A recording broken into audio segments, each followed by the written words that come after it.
गांव में रामू नाम का एक व्यापारी रहता था जो सेठ मोटूलाल के यहाँ काम करता था। रामू सेठ के खेतों पर मजदूरी करता था और फिर फसलों को नाव से दूसरे गांव में बेचा करता था। जल्दी जल्दी करो, सारा समय यहीं पर लगा दोगे तो ये सामान कौन ले जाएगा? अरे थोड़ा जल्दी जल्दी हाथ चलाओ।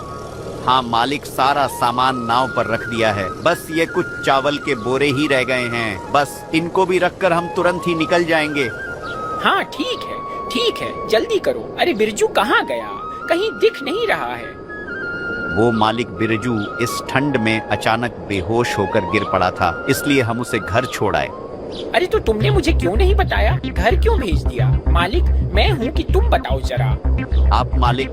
तो तुमने किससे पूछकर उसे घर भेज दिया? जी मालिक, गलती हो गई, आगे से ऐसा नहीं होगा। होनी भी नहीं चाहिए, नहीं तो तुम्हारी नौकरी तो गई समझो। चलो सब जल्दी जल्दी काम करो।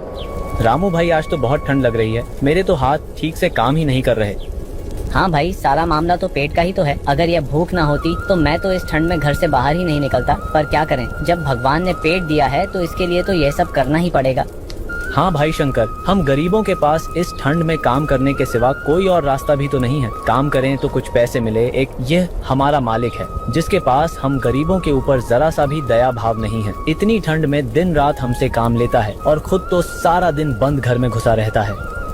अरे भाई थोड़ा धीरे बोल, कहीं मालिक ने सुन लिया ना तो खामखा ही सबको डांट पड़ेगी। वैसे भी मालिक के पास दिल कहाँ है, हम मजदूरों के लिए, उन्हें तो बस काम से मतलब है, चाहे कितनी ही ठंड हो। अरे यूं रोने धोने से कुछ नहीं होगा, चलो सब जल्दी, जितना जल्दी काम निपटे उतना ही जल्दी हम घर को लौट पाएंगे। सभी मजदूर नाव में बैठकर दूसरे गांव के लिए निकल पड़ते हैं। रामू अपने परिवार के साथ एक छोटे से टूटे फूटे मकान में रहता था। रामू सेठ मोटू के खेतों में खेती करके अपने परिवार का पालन पोषण करता था। रामू का परिवार बहुत गरीब था और उनका घर भी टूटा फूटा था, जिस वजह से सर्दियों का मौसम आते ही उन्हें बहुत परेशानियों का सामना करना पड़ता था। माँ, आप पिताजी को बोलो ना, वे छत की मरम्मत करवा ले और खिड़कियों को भी ठीक करवा दे। सर्दियों का मौसम शुरू हो गया है, रात को जब खिड़की से हवा आती है ना तो बहुत सर्दी लगती है। चिंता मत करो बेटा, मैं तुम्हारे पिताजी से कहकर इस खिड़की में पर्दा लगवा दूंगी, क्योंकि खिड़की लगाने के पैसे तो अभी हमारे पास नहीं है, लेकिन पर्दा लग जाएगा तो उससे भी बहुत बचाव हो जाएगा। लेकिन माँ, जब पिछली बार हमने खिड़की पर पर्दा लगाया था तो तेज ठंडी हवा के कारण वो पर्दा उड़ गया था। मुझे नहीं लगता कि पर्दा लगाने से कोई भी फायदा होगा। एक बार कोशिश करके तो देख ही सकते हैं ना बेटा, तुम चिंता मत करो, मेरे पास कुछ पुरानी साड़ी पड़ी है, तुम्हारे पिताजी आएंगे तो उनसे कहकर खिड़की पर पर्दा लगवा दूंगी। थोड़ी देर बाद रामू घर आता है। जरा सुनिए, इस खिड़की से बहुत ठंडी हवा आती है, यह लीजिए, आप इस पर पर्दा लगा दीजिए। ठीक है, अभी लगा देता हूँ, लेकिन मुझे नहीं लगता कि इससे कोई भी फर्क पड़ेगा। इधर तेज हवा चली तो पहले की तरह ये फट जाएगा। रामू खिड़की पर पर्दा टांग देता है। ये देखो गुड्डू, तुम्हारा पर्दा लग गया। जी, मैं आपको कह रही थी कि ठंड का मौसम शुरू हो गया है, हमारी छत में जगह जगह छेद भी है। अगर ठंड में कहीं बारिश हो गई तो इस सर्दी को झेलना हमारे लिए कठिन हो जाएगा। इससे पहले कि कहीं बारिश हो, आप इस छत की मरम्मत करवा दीजिए। पर बिंदिया, तुम्हें तो पता है ना, मरम्मत करवाने में काफी पैसे लग जाएंगे और इतने पैसे अभी मेरे पास नहीं है। तो आप अपने सेठ से पैसे उधार ले लीजिए। बिंदिया, तुम्हें तो पता ही है ना, सेठ मोटूलाल इतनी आसानी से पैसे देने वाला नहीं है। मेरी तनख्वाह ही वह बहुत मुश्किल से देता है, तो मुझे उधार में पैसे क्यों देगा? हमारे गांव में जमींदार गोगो का घर भी तो है, आप उससे पैसे ले लीजिए, किसी से भी पैसे ले लीजिए, बस छत की मरम्मत करवा दीजिए। यह ठंडी हवा अब हमसे बर्दाश्त नहीं होती है, अगर बारिश हो गई तो हमारा क्या होगा? ठीक है बिंदिया, मैं गोगो के पास जाकर कुछ पैसे उधार मांग कर देखता हूँ। थोड़ी देर बाद रामू जमींदार गोगो के पास पहुँच जाता है। अरे आओ रामू, कहो कैसे आना हुआ? आखिर इतने दिनों बाद अचानक तुम्हें हमारी याद कैसे आ गई? जमींदार जी, मुझे कुछ पैसे उधार चाहिए थे। अच्छा, तो तुम उधार लेने आए हो? उधार तो मैं तुम्हें दे दूंगा, लेकिन 3% ब्याज लगेगा। अगर जमींदार जी ब्याज कुछ कम नहीं हो सकता? नहीं भाई रामू, ब्याज तो 3% ही लगेगा। गांव के बाकी लोगों को भी मैं 3% पर ही ब्याज देता हूँ, तो भला तुम्हें कैसे कम लगा सकता हूँ? अगर मैं तुम्हें ब्याज कम लगाया तो गांव के अन्य लोगों के साथ बेईमानी होगी ना। हाँ, बात तो आप कि ठीक है, मगर अरे अगर मगर के चक्कर में मत पड़ो। मैं कौन सा आज ही तुमसे पैसे मांग रहा हूँ। अभी कुछ दिन रहने दो, अगले महीने बाद से ब्याज की रकम चुका देना। मुझे भी कोई जल्दी नहीं है। ठीक है जमींदार जी, तो आप मुझे 3% ब्याज पर ही पैसे दे दो। रामू जमींदार से पैसे लेकर अपनी छत की मरम्मत करवा लेता है। देखो बिंदिया, अब तो छत की मरम्मत भी हो गई है और खिड़कियां भी ठीक हो गई हैं। अब घर में ठंडी हवा भी नहीं आ रही है। अब हमारी ठंड भरी रात आराम से गुजर जाएगी। जी हाँ, बड़े दिनों बाद आराम मिला है घर में, वरना ठंडी हवाओं से तो पूरा शरीर कांप रहा था। इस तरह रामू का परिवार के दिन खुशहाल बीत रहे थे। रामू का काम भी अच्छा चल रहा था।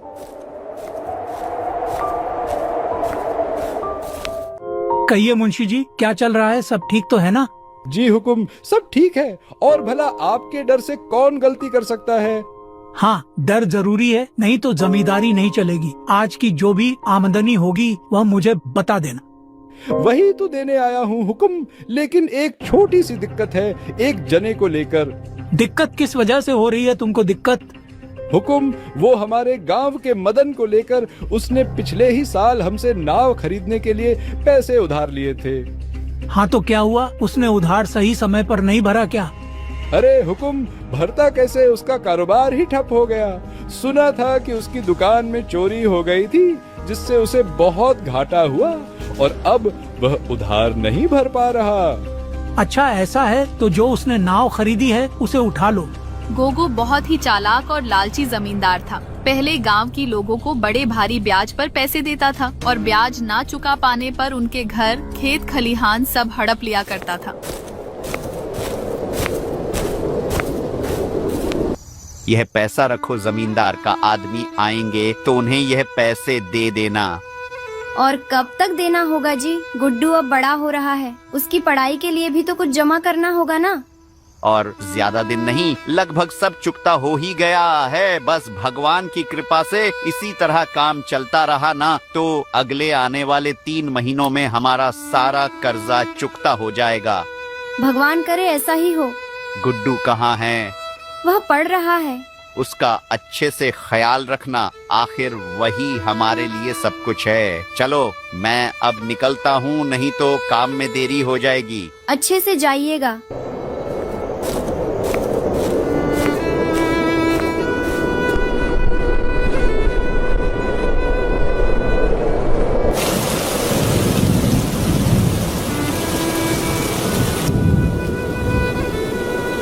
हे भगवान, बारिश होने लगी। ना जाने तुम्हारे पिताजी कहाँ रह गए। भगवान करे सब ठीक हो। माँ क्या हुआ? कुछ नहीं बेटा, तुम अंदर चलो, मैं अभी आती हूँ। भगवान उनकी रक्षा करना, इतनी बारिश हो रही है, बस वह सुरक्षित घर आ जाए।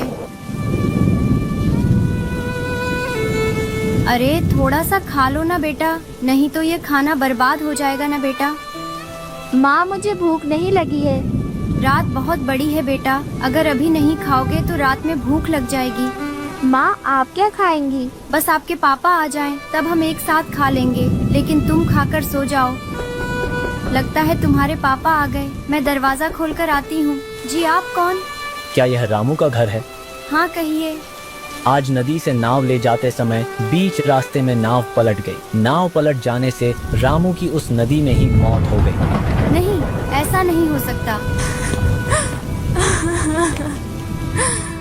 इसके बाद बिंदिया अपने जीवन में अकेली पड़ जाती है। उसके जीवन की सारी खुशियाँ चली जाती है। वह खुद तो दूर, वह अपने बेटे को भी 3 वक्त का ढंग से खाना भी नहीं खिला पाती है। ऊपर से जमींदार के पैसे ना लौटाने पर उसको खूब खरी खोटी सुननी पड़ती है। वह दिन के आधे समय में सिर्फ रोती रहती थी। उसे जीने की कोई इच्छा न थी, इसलिए वह खुद को मारना चाहती थी। लेकिन यह सब सोचते ही उसे अपने बेटे की याद आ जाती थी।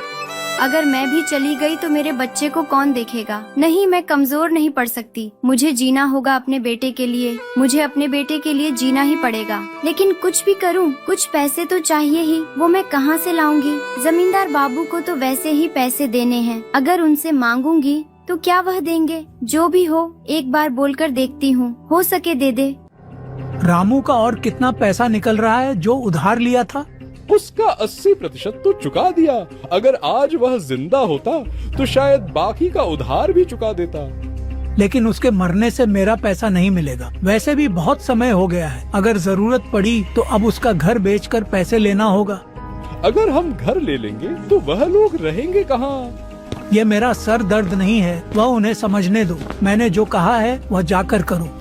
जी आप दोनों कैसी बातें कर रहे हैं? बेचारी विधवा कहाँ से भरेगी अब आपका ब्याज, और अब आप उसका घर लेने की भी बात कर रहे हैं। इतनी ठंड में वह बेचारी अपने बच्चे के साथ कहाँ जाएगी? कम से कम उन दोनों के बारे में तो सोचो, उन दोनों का क्या कसूर? एक तो वैसे ही उनके सर पर मुश्किलों का पहाड़ टूट पड़ा है, और आप इस ठंड में उनसे उनकी छत भी छीनना चाहते हैं। आप ऐसा मत कीजिए। यहाँ क्या कर रही हो तुम? तुम्हें कितनी बार कहा है मेरे व्यापार में बार बार दखल अंदाजी मत किया करो। तुम्हारा काम घर में झाड़ू पोछा करना है, जाओ और अपना काम करो। माफी हुजूर, लेकिन ठकुराइन जी बात तो सही कह रही है। इतनी ठंड में वह बेचारे कहाँ जाएंगे? मैं क्या कह रहा था हुजूर, रामू ने जितना पैसा दिया था उससे कहीं ज्यादा उसके घर की कीमत है। इसलिए आप वह घर ले लीजिए और उन्हें नदी किनारे वाला आपका जो पुराना घर है ना, वह उनको दे दीजिए, और थोड़े बहुत पैसे भी दे देना। वैसे भी वह घर कब से वीरान पड़ा हुआ है, क्या पता कब नदी में बह जाए, और इसके लिए आपको कोई दोष भी नहीं दे सकेगा। वैसे भी अगर इतनी ठंड में आप उनको घर से बाहर निकालेंगे और यह बात गांव में फैलेगी तो आपकी बहुत बदनामी होगी, लोग आपको बेरहम समझेंगे। बात तो तुम पते की कर रहे हो मुंशी। ठीक है, जैसा तुमने कहा है वैसा ही करो। जमींदार बाबू, आओ आओ, तुम्हारी ही बारे में बात चल रही थी। ये बताओ, इस बार तुमने मेरा बकाया क्यों नहीं दिया? इसी बारे में तो आपसे बात करने आई हूँ। जमींदार जी, मेरे गुड्डू के बाबूजी जो कुछ भी बचा कर गए थे वह सब तो अब खत्म हो चुका है। अभी 2 वक्त का खाना भी ठीक से नहीं मिल रहा। अभी किस तरह आपके पैसे वापस करूँ? ऐसे तो काम नहीं चलेगा। पैसे जब तुमने लिए हैं तो तुम्हें ही वापस करने होंगे ना। वह तो मैं जानती हूँ, लेकिन मैं छोटे से बच्चे को लेकर क्या काम करूँगी? वैसे मैंने हुक्म से बात तो की है, तुम्हारा जो घर है वह तुम जमींदार जी को दे दो, और बदले में नदी के किनारे वाला जो जमींदार बाबू का घर है ना, वह ले लो, और साथ में कुछ पैसे भी। लेकिन वह घर तो कब से वीरान पड़ा है, वहाँ पर हम किस तरह रहेंगे और क्या खाएंगे? इन पैसों से तुम नदी के किनारे खाली वाली जगह पर खेती कर सकती हो और फसल को बाजार में बेचकर अपना परिवार चला सकती हो। मैं इससे ज्यादा कुछ नहीं कर सकता हूँ। इसके बाद बिंदिया अपने बेटे को लेकर उस घर में चली जाती है। जितना हो सके उसने घर के बगल वाली जगह की सफाई की। इसके बाद उसने उस खाली जगह पर खेती करना शुरू कर दिया। इसके बाद वह बाजार में फसलों को बेचकर अपना घर चलाने लगी। माँ, मुझे बहुत डर लग रहा है। मुझे उस घर जाना है। ये घर अच्छा नहीं है। वह घर अब नहीं है बेटा, वह घर बारिश में बह गया। हम दोनों इस घर को बिल्कुल नया बना देंगे। जब तुम बड़े हो जाओगे और बहुत पैसे कमाओगे तब हम लोग एक बड़ा घर लेंगे। हाँ माँ, मैं बहुत बड़ा आदमी बनूंगा। जमींदार बाबू के घर से भी बड़ा घर होगा हमारा। ठीक है बेटा, ठीक है। अभी बाहर मत जाना। बेटा तुम जाकर बिस्तर पर बैठो, मैं अभी आती हूँ। बिंदिया सुबह देखती है कि छत पर से पानी गिरने के कारण जमीन के नीचे गड्ढा बन गया है। भला यह क्या हुआ? इतना बड़ा गड्ढा कैसे हो गया? तभी बिंदिया की नजर उस गड्ढे के किनारे एक चमकती चीज पर जाती है। गड्ढे के अंदर अब यह क्या है जो चमक रहा है? थोड़ा मिट्टी हटाकर देखती हूँ। बिंदिया उस मिट्टी को हाथों से हटाती है। अरे ये तो सोने के सिक्के हैं। सोने के सिक्के से भरा मटका। इन सिक्कों के बारे में अगर जमींदार बाबू को पता चल गया तो वह तो सब लेकर चले जाएंगे। आज ही मुझे ये सब लेकर यहाँ से चले जाना होगा। इसके बाद बिंदिया सिक्कों को अपने झोले में रखकर अपने बेटे को साथ लेकर उस गांव से हमेशा हमेशा के लिए चली जाती है। फिर किसी और गांव में जाकर घर खरीद कर रहने लगती है।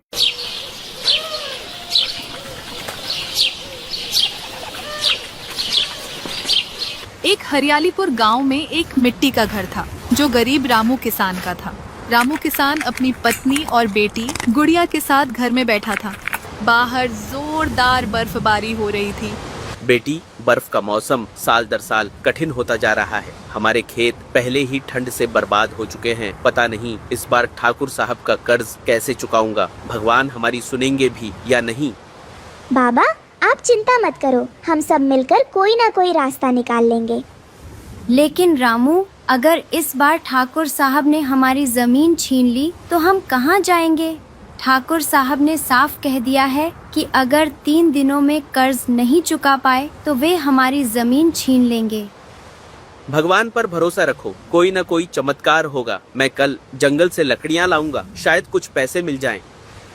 रामू किसान जंगल से लकड़ी लाने निकलता है। बर्फ से ढका जंगल बहुत खतरनाक लग रहा है। वह एक बड़े पेड़ के नीचे आराम करता है। तभी एक चमकदार रोशनी उसके सामने प्रकट होती है। तभी जादुई परी वहाँ पर आती है। रामू किसान, मैं तुम्हारे संघर्ष और दुखों को देख रही हूँ। मैं तुम्हारी मदद करना चाहती हूँ। आप कौन हैं और मेरे जैसे गरीब आदमी की मदद क्यों करना चाहती हैं? मैं इस जंगल की रक्षक हूँ। मैं उन लोगों की मदद करती हूँ जिनका दिल सच्चा और कर्म नेक होता है। अगर आप सच में मेरी मदद कर सकती हैं तो मेरी जमीन बचा लीजिए। ठाकुर साहब बहुत निर्दयी हैं। तुम्हें अपनी ताकत और धैर्य पर भरोसा रखना होगा। मैं तुम्हें एक बीज देती हूँ, इसे अपनी जमीन पर बो देना। लेकिन ध्यान रखना, यह बीज तभी फल देगा जब तुम पूरी निष्ठा और मेहनत से इसकी देखभाल करोगे। परी रामू को एक सुनहरा बीज देती है और गायब हो जाती है। रामू किसान अपने खेत पर लौटता है और बीज बो देता है। हर दिन वह सुबह से शाम तक बीज की देखभाल करता है।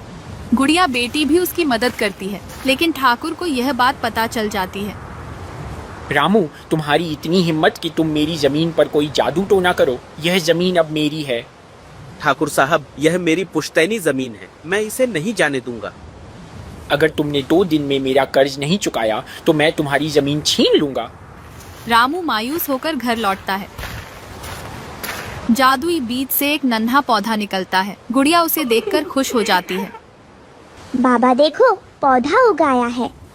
हाँ बेटी, लेकिन ठाकुर साहब ने 2 दिन का समय दिया है, हमें कुछ और मेहनत करनी होगी। 2 दिन बाद वह छोटा पौधा एक विशाल पेड़ में बदल जाता है। पेड़ से सोने के फल लटकते हैं। रामू और उसकी बेटी चकित रह जाते हैं, लेकिन ठाकुर को इस बात की भनक लग जाती है। यह पेड़ अब मेरा है, तुम लोग यहाँ से चले जाओ। ठाकुर साहब, यह मेरी मेहनत का फल है, आप इसे मुझसे नहीं छीन सकते। ठाकुर अपने आदमियों के साथ पेड़ काटने की कोशिश करता है। तभी जादुई परी प्रकट होती है। ठाकुर, तुम्हारी लालच ने तुम्हें अंधा कर दिया है। यह पेड़ केवल रामू किसान का है। अगर तुमने इसे छूने की कोशिश की तो तुम्हारा सब कुछ नष्ट हो जाएगा। परी के शब्द सुनकर ठाकुर डर जाता है और वहाँ से भाग जाता है। रामू किसान सोने के फलों को बेचकर अपना कर्ज चुका देता है। वह एक बड़ा घर बनाता है और अपनी बेटी को पढ़ने भेजता है। गांव वाले ठाकुर का विरोध करते हैं और उसे गांव से निकाल देते हैं। जादुई परी रामू को आखिरी बार आशीर्वाद देती है। रामू, तुम्हारी मेहनत और सच्चाई ने तुम्हें यह सुख दिया है, इसे संभाल कर रखना। परी माँ, मैं आपका यह उपकार कभी नहीं भूलूंगा। फिर रामू, गुड़िया और उसकी पत्नी एक खुशहाल जीवन जीते हैं। बर्फबारी खत्म हो जाती है और सूरज निकलता है।